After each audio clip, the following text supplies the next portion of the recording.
مجھ کو تیری رضا چاہیے، جس عمل پہ تو خوش ہو سدا چاہیے۔ اللہ اللہ اللہ اللہ اللہ اللہ اللہ اللہ۔ فانی دنیا میں الجھا ہے کیوں دل میرا، فانی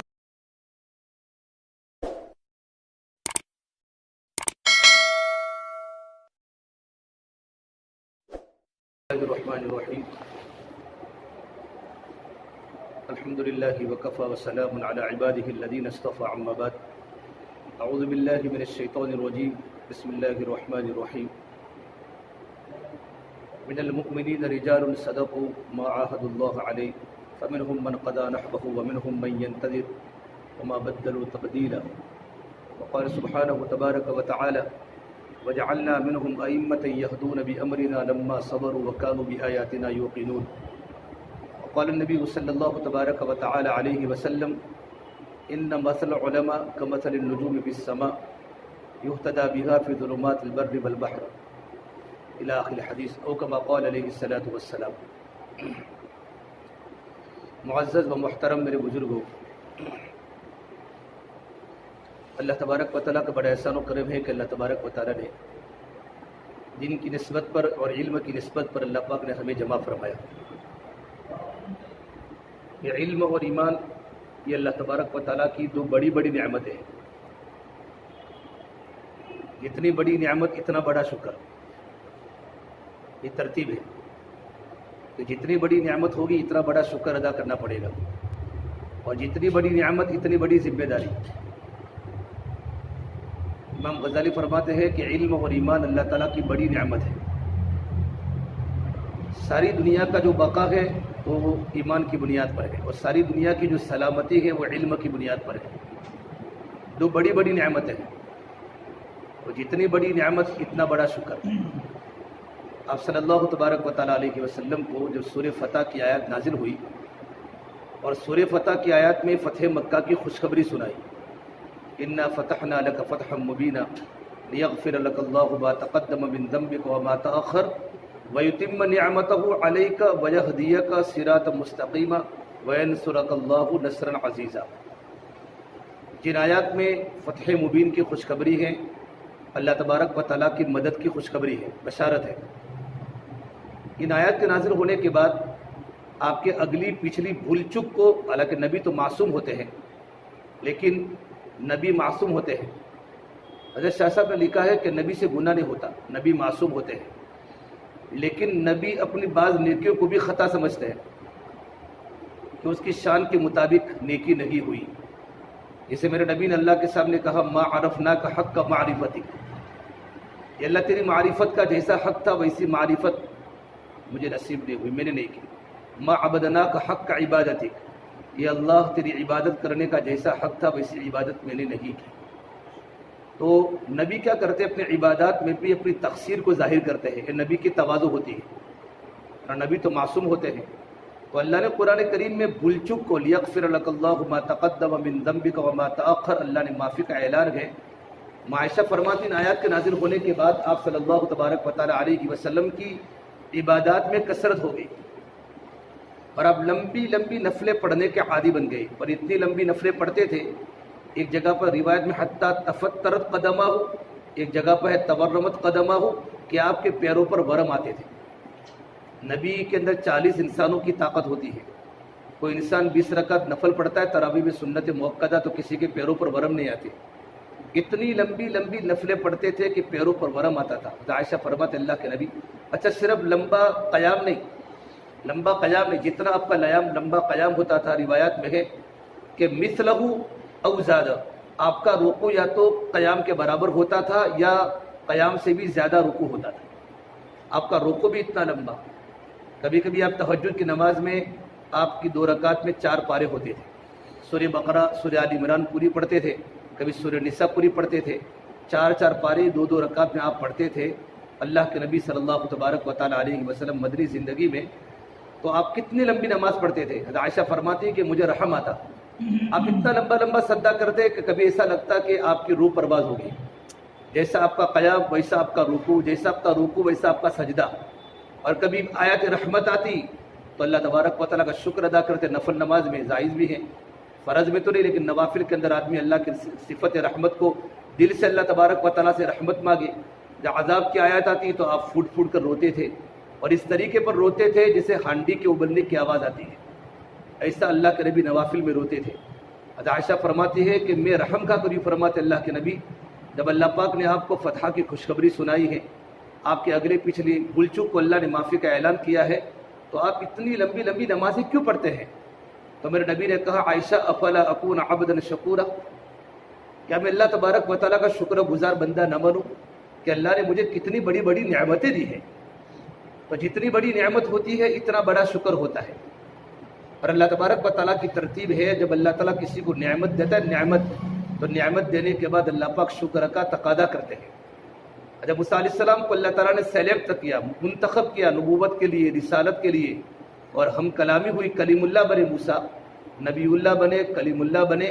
اور جب توریت ہاتھ میں دی تو اللہ نے کہا موسیٰ تو میرے شکر گزار بندوں میں شامل ہو جاؤ. یا موسیٰ انی اصطفیتک علی الناس برسالاتی و بکلامی فخذ ما آتیتک وکن من الشاکرین، کہ موسیٰ ہم نے آپ کو منتخب کیا رسالت کے لیے، نبوت کے لیے، ہم کلامی کے لیے، لو توریت ہاتھ میں پکڑو، میرے شکر گزار بندے بن جاؤ. تو آدمی کے پاس جتنی بڑی ذمہ داری ہوتی ہے اتنا بڑا شکر ہوتا ہے. میرے نبی کو یوں فرمایا بل اللہ فاعبد وکن من الشاکرین، کہ نبی جی آپ اللہ تبارک و تعالیٰ کی عبادت کیجئے اور اللہ تبارک و تعالیٰ کے شکر گزار بندوں میں شامل ہو جائیں. بس شکر گزاری یہ اللہ تبارک و تعالیٰ کی بہت بڑی شکر ہے. شکر وہ ایمان ہے، آدھا ایمان شکر ہے، آدھا ایمان صبر ہے. اور اللہ نے قرآن کریم میں کہا ہے ما یفعل اللہ بعذابکم ان شکرتم وآمنتم، میں تمہیں عذاب دے کر کیا کروں گا اگر تمہارے پاس نعمت ایمان اور نعمت شکر ہے. اور اللہ تبارک و تعالیٰ کی ذات شکور ہے کہ تھوڑی چیزوں پر اللہ تبارک و تعالیٰ اپنے بندوں کے تھوڑے اعمال پر راضی ہو جاتا ہے. اللہ تبارک و تعالیٰ کی ذات شکور ہے. تو جتنی بڑی نعمت اتنی بڑی کیا ہے میرے بھائیو، دیکھو ذمہ داری ہے، اتنا بڑا شکر ہے. اللہ نے قرآن کریم میں داؤد علیہ السلام اور سلیمان علیہ السلام کی نعمتوں کو اللہ نے قرآن میں تفصیل سے کھولا ہے. علم کی نعمت کو بھی اللہ نے کہا وَلَقَدْ آتَيْنَا دَاوُودَ وَسُلَيْمَانَ عِلْمًا، کہ داؤد اور سلیمان ہم نے آپ کو علم دیا. جب اللہ نے یوں کہا تو دونوں نے ساتھ میں کہا وَقَالَ الحمدللہ، اللہ کا شکر کا الحمدللہ، یہ الفاظ شکر ہے. الحمدللہ الذی فضلنا علی کثیر من عبادہ المؤمنین، اللہ تبارک و تعالیٰ تیرا شکر ہے کہ تو نے اپنے بہت سارے مومن بندوں میں سے ہم دونوں کو فضیلت عطا فرمائی مومن بندوں پر. تو اللہ تبارک و تعالیٰ کا شکر ہے. اور بلکہ قرآن کریم میں اللہ نے پورے رکوع میں سورہ سبا میں بیان کیا ہے وَلَقَدْ آتَيْنَا دَاوُودَ مِنَّا فَضْلًا يَا جِبَالُ أَوِّبِي مَعَهُ وَالطَّيْرَ وَأَلَنَّا لَهُ الْحَدِيدَ أَنِ اعْمَلْ سَابِغَاتٍ وَقَدِّرْ فِي السَّرْدِ وَاعْمَلُوا صَالِحًا إِنِّي بِمَا تَعْمَلُونَ بَصِيرٌ. کہ سلیمان علیہ السلام کا تذکرہ ہے وَلِسُلَيْمَانَ الرِّيحُ غُدُوُّهَا شَهْرٌ وَرَوَاحُهَا شَهْرٌ، یعنی تخت کی مسافت ایک مہینے کی مسافت صبح میں ہوتی تھی اور ایک مہینے کی مسافت شام میں ہوتی تھی. یہ ساری نعمتیں بیان کرنے کے بعد يَعْمَلُونَ لَهُ مَا يَشَاءُ مِن مَحَارِيبَ وَتَمَاثِيلَ وَجِفَانٍ كَالْجَوَابِ وَقُدُورٍ الرَّاسِيَاتِ. اللہ نے ساری نعمتوں کو بیان کرنے کے بعد اللہ نے کیا فرمایا اعملوا آل داؤد شکرا، آل داؤد تم اللہ تبارک و تعالیٰ کی نعمتوں کا شکریہ ادا کرو. علماء تفسیر نے لکھا ہے کہ داؤد علیہ السلام، اس کے بعد داؤد علیہ السلام کا گھر کا ہر فرد ہمیشہ اللہ تبارک و تعالیٰ کی عبادت میں ہوتا تھا، اور ان کا گھر کا فرد باری باری اللہ کے راستے میں جہاد میں ہوتا تھا. اور اللہ نے یہ کہا اعملوا آل داؤد شکرا، آل داؤد تم اللہ تبارک و تعالیٰ کی نعمتوں کا شکریہ ادا کرو اور اپنی کارگزاری شاکرانہ بناؤ. یہ اللہ نے داؤد علیہ السلام آل داؤد کو منتخب کیا، آل داؤد کو کہا ہے اپنی کارگزاری کو شاکرانہ بناؤ. پھر اللہ تبارک و تعالیٰ نے آخر میں رپورٹ سنائی وَقَلِيلٌ مِّنْ عِبَادِيَ الشَّكُورُ، میرے بہت ہی کم بندے ہیں جو میرے شکر گزار ہیں، میرے بہت ہی کم بندے ہیں جو شکر گزار ہیں. اللہ تبارک و تعالیٰ نے رپورٹ سنائی ہے اپنے بندوں کی. اب دیکھو قلیل کے معنی بھی ہوتا ہے تھوڑا، اوپر جو تنوین ہے وہ بھی ہے تقلیل کے لیے اور من ہے تبعیض کے لیے. بہت ہی کم بندے ہیں وَقَلِيلٌ مِّنْ عِبَادِيَ الشَّكُورُ، میرے بہت ہی کم بندے ہیں جو میری نعمتوں کے شکر گزار ہیں۔ تو بھائیو جتنی بڑی نعمت اتنا بڑا اللہ تبارک و تعالیٰ کا شکر۔ ایک بار عمر بن خطاب رضی اللہ تعالیٰ عنہ بیت اللہ کا طواف کر رہے تھے اور ایک بدوی وہ بھی بیت اللہ کا طواف کر رہا تھا۔ تو بدوی نے اللہ تعالیٰ سے چالو طواف میں یہ دعا کی تو طواف کے دوران اللہم اجعلنی من اقلۃ، میرا اللہ مجھے تو کم لوگوں میں سے بنا دے، کم لوگوں میں سے بنا دے۔ ام المومنین نے کہا اے بدوی تو کیا دعا کرتا ہے، اے اللہ تو مجھے کم لوگوں میں سے بنا دے۔ حضرت عمر فاروق کا پہلا چکر تھا، بدوی کا 7واں چکر تھا۔ تو ام المومنین نے کہا بدوی جب تک میرا طواف مکمل نہ ہو جائے تو یہاں سے مت ہٹنا۔ جب طواف مکمل ہو گیا، مقام ابراہیم پر 2 رکعت نماز پڑھی، ام المومنین اس کے بعد فرمایا بدوی تو یہ دعا کر رہا ہے کب سے، اللہم اجعلنی من اقلۃ، کہ اللہ تو مجھے کم لوگوں میں سے بنا دے۔ اس بدوی نے کہا ام المومنین میں بھی گھر پر سورہ سبا کی تلاوت کر رہا تھا، سورہ سبا کی تلاوت کر رہا، اس آیت پر پہنچا اعملوا آل داؤد شکرا، کہ آل داؤد اپنی کارگزاری کو شاکرانہ بناؤ، میرے بہت ہی کم بندے ہیں جو میری نعمتوں کے شکر گزار ہیں، تو میں اللہ سے دعا کرتا ہوں اللہ ان کم بندوں میں سے مجھے بنا دے جو تیری نعمتوں کے شکر گزار ہیں۔ حضرت فاروق کتنے خوش ہوئے، فرمایا بھائیو یہ دیہاتی تو عمر سے بڑا عالم ہے، حالانکہ جو عمر بہت بڑے عالم ہے لیکن اس کی جزوی فضل بیان فرمائی۔ اس سے علماء نے لکھا ہے کہ تمام کے تمام صحابہ قرآن کریم کی آیتوں کے حافظ نہیں تھے، لیکن اکثر صحابہ بلکہ تمام کے تمام صحابہ قرآن کریم کی آیتوں کے محافظ تھے۔ ان کی زندگی قرآن کریم کے شان نزول اور قرآن کریم کی آیتوں کے مطابق ان کی زندگی کی حفاظت تھی، ان کی زندگی محافظ تھی۔ اسے بھائیو اللہ پاک نے ہمیں صفت علم دی ہے، تو جتنی بڑی نعمت ہوتی ہے اتنا بڑا شکر ہوتا ہے۔ کہاں کہ جاننے والے نہ جاننے والے دونوں برابر نہیں ہو سکتے۔ کیا مطلب؟ جاننے والوں کی جو ذمہ داریاں ہیں وہ نہ جاننے والوں کی ذمہ داریاں دونوں کی برابر نہیں ہو سکتی، یہ خلاصہ ہے۔ هل يستوي الذين يعلمون والذين لا يعلمون، کہ جاننے والے نہ جاننے والے دونوں برابر نہیں ہو سکتے، یعنی جاننے والوں کی جو ذمہ داری اہل علم کی ہیں، حامل قرآن حامل علم و نبوت کی جو ذمہ داریاں ہوتی ہیں، یہ ذمہ داریاں نہ جاننے والوں کی نہیں ہو سکتی، کہ جاننے والوں کی ذمہ داری بہت زیادہ ہے، فضائل کے ساتھ ذمہ داری ہے، ذمہ داری کے ساتھ فضیلت ہے۔ اس لیے اللہ تبارک و تعالیٰ ابو سعید خدری کی روایت ترمذی شریف کی روایت ہے، اللہ تعالیٰ فرماتے ہیں اے علماء کی جماعت، میں نے تم کو علم اور حلم اسی لیے دیا ہے میں کہ تم کو تمہارے گناہوں کے باوجود میں تم کو جہنم میں کبھی نہ ڈالوں اور اس کے مجھے کوئی پرواہ نہیں۔ اہل علم کے بائیو بہت بڑے بڑے فضائل ہیں، لیکن فضائل کے ساتھ ذمہ داریاں ہیں۔ جب ذمہ داریاں پوری ہوگی تو فضائل پورے ہوں گے، ذمہ داریاں پوری ہوگی تو وعدے علم کے ساتھ متصف ہوں گے۔ اگر ذمہ داری پوری نہیں ہوگی تو وعدے ان علماء کے ساتھ نہیں ہیں جو علماء ذمہ داری کے ساتھ نہ چلے۔ انور شاہ کشمیری صاحب نے ایک جگہ پر لکھا ہے کہ جتنے علماء کے فضائل ہیں وہ سارے کے سارے علماء کی ذمہ داری کے پورا کرنے پر ہے۔ جب ذمہ داریاں پوری ہوگی تو کام ہوگا۔ سمانا علی بن ندوی فرماتے رحمۃ اللہ علیہ کہ علماء کی مثال معاشرے میں قلب کی طرح ہے۔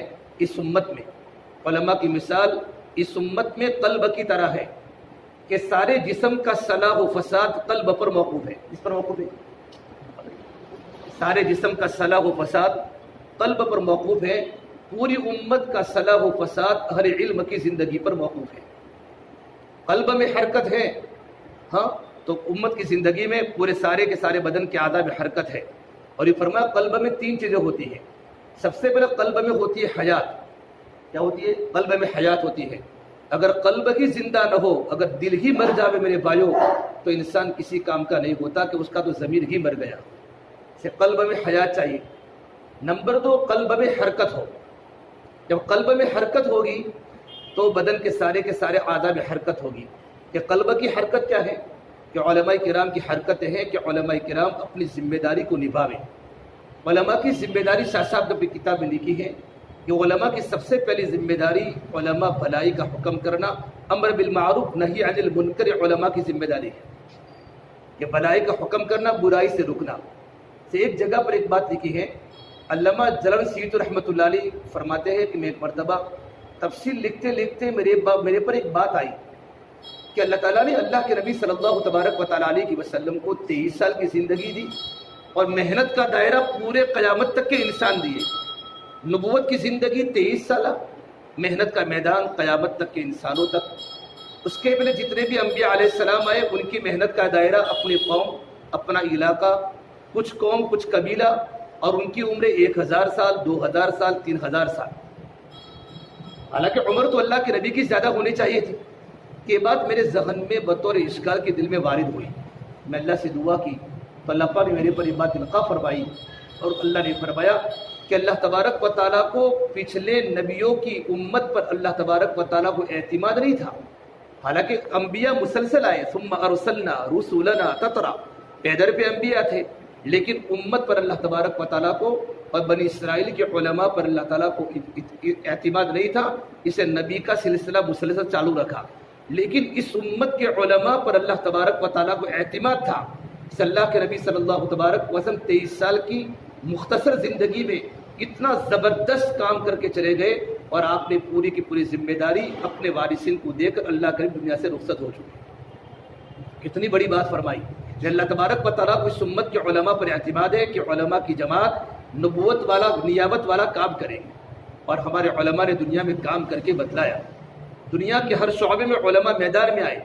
اس ہمارے ادریس صاحب کاندلوی نے علیہ الرحمٰن ایک جگہ پر لکھا ہے کہ علماء کرام اس زمانے میں اللہ کے نبی صلی اللہ تبارک و تعالیٰ علیہ وسلم کی معجزات میں سے ایک معجزہ ہے.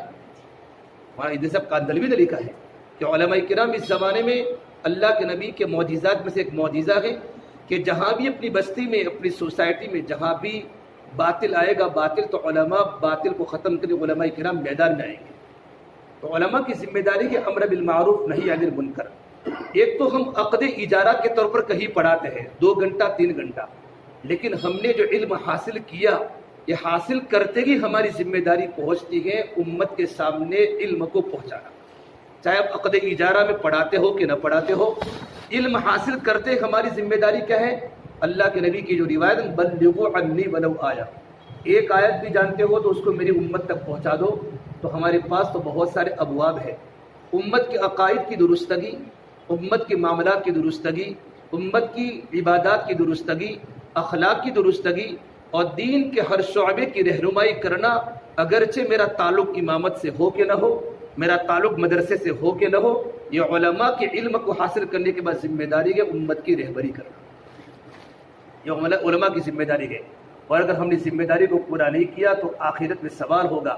فَلَنَسْأَلَنَّ الَّذِينَ أُرْسِلَ إِلَيْهِمْ وَلَنَسْأَلَنَّ الْمُرْسَلِينَ. جس طرح اللہ پیغمبروں سے اپنی ذمہ داری کے بارے میں سوال کرے گا، اللہ اس امت کے علماء کو بھی اپنی ذمہ داری کے بارے میں سوال کرے گا.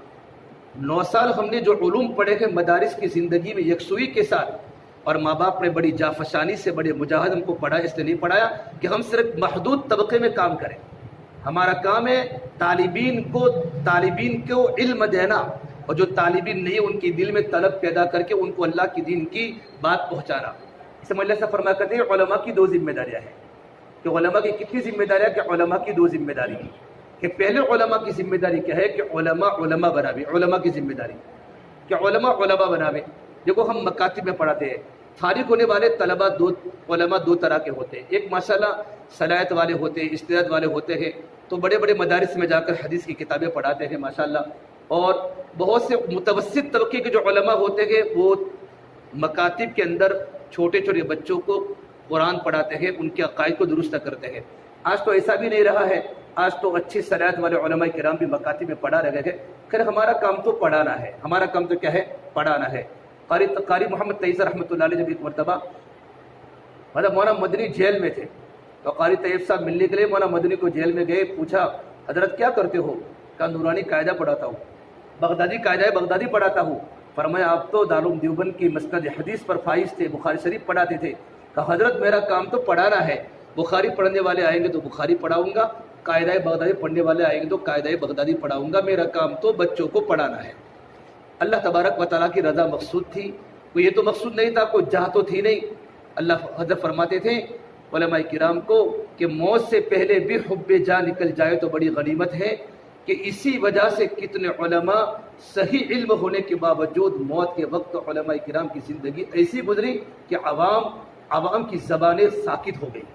کہ اگر ان کا یہ حال ہے تو ہمارا کیا حال ہوگا. اس مولانا تھانوی علیہ رحمہ کے مواعظ، حضرت مولانا تھانوی کی دینی کتابیں ہمارے بزرگوں کی زبانیں پڑھنا اس زمانے میں بڑی ضروری ہے تاکہ ہمیں زندگی گزارنے کا طریقہ ملے. تو علماء کی پہلی ذمہ داری ہے کہ علماء بناوے. ہم مکاتب پڑھاتے ہیں کہ میں 10 سال سے پڑھاتا ہوں، 20 سال سے پڑھاتا ہوں. میں نے کتنے بچوں کو محنت کر کے ان کو میرے عالم دین بنایا کہ میرے بچے کا داخلہ دارالقرآن میں کرایا، ابن عباس میں کروایا، ابل کروایا، ترک سر کروایا. بچہ میرے پاس ذہین تھا، آج وہ بچہ دنیا میں آوارہ گھوم رہا ہے. کیا میں نے اس کے والد کا ذہن بنایا؟ اگر وہ بچہ غریب تھا تو میں نے کسی اہل ثروت سے بات کر کے بچے کو پڑھانے کی کوشش کی. آپ ہمارے اکابر کی زندگی دیکھیں گے کہ ان کو پڑھانے والے کوئی نہ کوئی تھے، یا انہوں نے کسی کے ذریعے کتنے بچوں کو پڑھایا. وہ علاقے کے ذمہ دار تھے، مدارس کے شیخ الحدیث بنے گئے، جو بچہ ان کے پاس مکتب میں پڑھتا تھا. علماء کی ذمہ داری ہے کہ علماء کہتے ہیں ہم مکتب میں پڑھاتے ہیں، تو مکتب میں پڑھا کر ہم نے کتنے بچوں کو تیار کر کے ان کو علماء بنائے، کتنے بچوں کو تیار کرنا حفاظ کرام بنائے. یہ پورے سرخیز میں دیکھو، جب تک مقامی علماء تیار نہیں ہوں گے کسی بستی میں، تب تک وہاں کام کی جان نہیں پڑتی. ہر برادری کے علماء چاہیے، کہ شیخ برادری کے ان میں علماء چاہیے، چونکہ ہر برادری کے خرافات الگ ہے. میرے نبی کی سنت ایک ہے، لیکن ہر برادری کے خرافات الگ ہے. کہ ہو رہا کہ ان کی برادری کے علماء چاہیے، کہ بھئی بھٹی کے تو بھٹی برادری کے علماء چاہیے، سپاہی ہے تو ان کی برادری کے علماء چاہیے. تو علماء اپنے علم کی روشنی میں اپنی برادری کو وہ سمجھائیں گے. جتنا وہ لوگ اپنی برادری کے علماء سے بات کو لیتے ہیں، وہ ہماری باتوں کو نہیں لیتے. وہ یوں کہتے ہیں بھئی تم تو اس برادری کو، تمہارے یہاں تو ہمارے یہاں تو یہ سب چلتا ہے. ہم محنت کر کے مکاتب میں قاضی برادری، جتنی برادری کے بچے ہمارے پاس آتے گئے، ہم محنت کر کے علماء بنانا. حضرت مولانا الیاس رحمۃ اللہ علیہ ہیں، مولانا رحمۃ اللہ علیہ کے والد صاحب مولانا اسماعیل صاحب، اور مولانا اسماعیل صاحب کے جو والد صاحب تھے وہ مفتی مظفر حسین صاحب کاندلوی علیہ الرحمہ کے خلیفہ تھے، تربیت یافتہ تھے. اور مفتی مظفر حسین علیہ الرحمہ کی زندگی میں ایک بات تھی، غیر مسجدوں کو آباد کرنا اور جگہ جگہ پر مکاتب کا جال بچھانا. یہ ان کا مقصد تھا. یہی رنگ اب ان کے مرید میں آیا، اور اسی چیز کو لے کر وہ نظام الدین مرکز میں آئے، اور نظام الدین کے بنگلے والی مسجد کو ٹارگٹ بنا کر انہوں نے غیر آباد مسجدوں کو آباد کرنے کی کوشش کی اور بچوں کو پڑھانا شروع کیا. ان کا انتقال آیا تو ان کے لڑکے مولانا اسماعیل صاحب، مولانا اسماعیل صاحب کے والد صاحب، مولانا اسماعیل صاحب کے اندر یہی فکر آئی. اب مولانا صاحب کا، مولانا اسماعیل صاحب کا جب انتقال ہوا تو بستی والوں نے اور کچھ دانشمند لوگوں نے سوچا کہ یہ سلسلہ باقی رہنا چاہیے کہ جگہ جگہ پر مکاتب آباد ہو، مساجد آباد ہو. مولانا محمد الیاس علیہ الرحمن مزارعلوم سہارنپور میں حدیث کی کتابیں پڑھاتے تھے. یہ سارے کے سارے مولانا خلیل احمد صاحب سہارنپور رحمہ کے پاس پہنچے صحابہ بدر موجود کے بعد، اور پوری بات رکھی. اتنے بڑے حدیث کی کتاب پڑھانے والے عالم کے بارے میں مولانا خلیل احمد صاحب سہارنپور نے مشورہ کے کہا آپ نظام الدین بنگلے والی مسجد میں چلے جاؤ. حضرت وہاں پہنچے. وہاں جانے کے بعد حضرت نے مکاتب میوات میں قائم کیے، اور آنے کے پہلے ان کے خاندان والوں نے 40-50 مکاتب قائم کر دیے. پھر جب مولانا صاحب نے جو وہاں محنت کی جافشانی کے ساتھ، لیکن مولانا صاحب نے سوچا کہ میں مکاتب تو قائم کر رہا ہوں، لیکن جب تک بستی والوں کے دل میں علم کی عظمت اور دین کی عظمت نہیں آئے گی تب تک وہ مکتب کے لیے معاون نہیں بنے گی. اسے آج دیکھو ہمارے مولانا عبدالحق صاحب رتن پوری رحمۃ اللہ علیہ وہ دعوت برکات، و مولانا آدم صاحب رحمۃ اللہ علیہ خلیل علیہ کتنے جگہ پر مکاتب چلاتے ہیں. پہلے وہ کہتے ہیں ہم تنخواہ ہم دیں گے، پھر بستی والوں میں طلب پیدا کر کے آدھی تنخواہ کرتے گئے. پھر آہستہ جب وہ ہوا کہ بستی والوں میں دین کا شوق پیدا ہوا کہ مولانا اپنی نگرانی میں ہمارے مکاتب رکھو لیکن تنخواہ ہم پوری دیں گے. تو مولانا صاحب نے سوچا کہ لوگ معاون کب بنے جبکہ ان کے دل میں علم کی عظمت ہو، مکتب کی عظمت ہو. تو مولانا صاحب نے سوچا کہ ان کے اندر وہ کام کرنا چاہیے جس کے ان کے دل میں علم کی طلب آوے. تو حضرت دعوت کی محنت کا کام شروع کیا.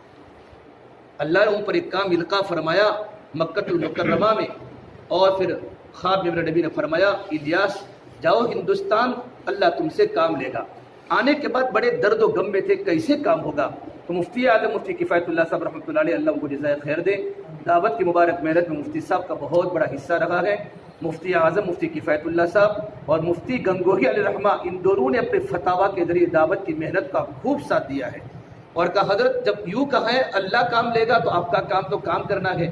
پھر لوگوں میں وہ طلب پیدا کی، دعوت کی مبارک محنت کی وہ طلب پیدا کی کہ ماشاءاللہ مکاتب کو سنبھالنے والے بھی بن گئے. اور سب سے زیادہ گجرات کے بعد سب سے زیادہ علماء کی جماعت میوات میں مکاتب کا نظام چالو فرمایا. اور مکاتب کے نظام کو مضبوط بنانے کے لیے عوام میں بیداری پیدا کرنے کے لیے دعوت کی مبارک محنت شروع کی. تو علماء کی پہلی ذمہ داری علماء بنانے، اور علماء کی دوسری ذمہ داری ہوتا ہے حضرت نے کہ علماء طبقات کو علم دے. ہمارے مسجد کے اطراف میں تاجر ہے، پولیس والے ہیں، لوئر وکیل ہے، قاضی ہے، ہر طرح کا طبقہ ملازم ہے، بینک کے ملازم ہے، اور الگ الگ جگہ پر آج کل بلڈر ہے. طبقات کے لوگ ہیں تو طبقات کو طبقات کا لائن کا علم ملے، چونکہ ہمارے یہاں ہر چیز کے فضائل ہے، ہر چیز کے مسائل ہے، تجارت کے فضائل ہے تو تجارت کے مسائل ہے، ملازمت کے فضائل ہے تو ملازمت کے مسائل ہے، انصاف کرنے والے بادشاہ کے فضائل ہے تو اس کے مسائل ہے۔ تو طبقات والوں کو علم کب ملے گا؟ یہ علماء کی ذمہ داری ہے کہ ان کی نگاہ، ابھی میں شمائل ترمذی مغرب کی نماز کے بعد کھولی تو ایک روایت میں عربی الفاظ یاد نہیں ہے، میرے نبی نے فرمایا وہ انسان اللہ کے نبی صلی اللہ علیہ وسلم تو فرمایا کہ اللہ کے نبی اپنی امت سے غافل نہیں تھے، لا یغفلوا، امت کے بارے میں آپ متفکر تھے کس طریقے پر کہ امت کون سے حالات میں چل رہی ہے، ایسا نہ ہو کہ امت غلو کا شکار ہو جائے اور امت دین سے غافل ہو کر بے دینی کا شکار ہو جائے۔ ایک مقتدی پر اور ایک صحابی پر اللہ کے نبی کی نگاہ تھی، اور حضرت عمر کی نگاہ گورنروں پر تھی کہ وہ کھانے میں کتنے سالن استعمال کرتے ہیں، کپڑا کون سا پہنتے ہیں۔ جیسے لگا گورنر کی زندگی بدلنا شروع ہوئی ہے اور گورنر کا اثر امت پر پڑے گا، عالم کی زندگی بدل رہی ہے تو عالم کی زندگی کا اثر عوام پر پڑے گا۔ اسے میرے نبی نے معاذ بن جبل کو جب یمن روانہ فرمایا تو ایک بات فرمائی، معاذ ایاک والتنعم، اے معاذ اپنے آپ کو عیش پرستی سے بچانا، فإن عباد اللہ لیسوا بالمتنعمین، اللہ کے نیک بندے عیش پرستی کو پسند نہیں کرتے۔ آپ صحابہ کی نگرانی فرماتے تھے، صحابہ کی نگرانی فرماتے تھے۔ تو طبقات کا علم امت میں آوے، اب طبقات کا علم امت میں آئے گا کیسے؟ ڈائریکٹ ان کو مسائل بتا نہیں سکتے کہ طبقات کے علم کو لانے کے لیے طبقات کی کوئی بات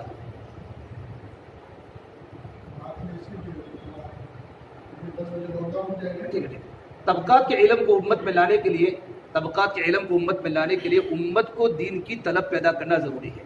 اور امت میں دین کی طلب پایو کیسے پیدا ہوگی؟ امت میں دین کی طرف پیدا ہوگی کہ جب ہم امت کو قریب کریں گے۔ اللہ کے نبی امت سے قریب رہے، حدیث پاک میں ہے کہ نبی کی مثال امت میں ایسی ہے، راعی الغنم، جیسے بکریوں کا چرواہا، جہاں نبی وہاں امت، جہاں امت وہاں نبی، عوام وہاں علماء، جہاں علماء وہاں عوام۔ موسیٰ نے فرمایا وَإِذْ قَالَ مُوسَىٰ لِقَوْمِهِ يَا قَوْمِ، اے قوم لِمَ تُؤْذُونَنِي، تم مجھے تکلیف کیوں پہنچاتے ہو حالانکہ تم جانتے ہو کہ میں اللہ کا رسول ہوں۔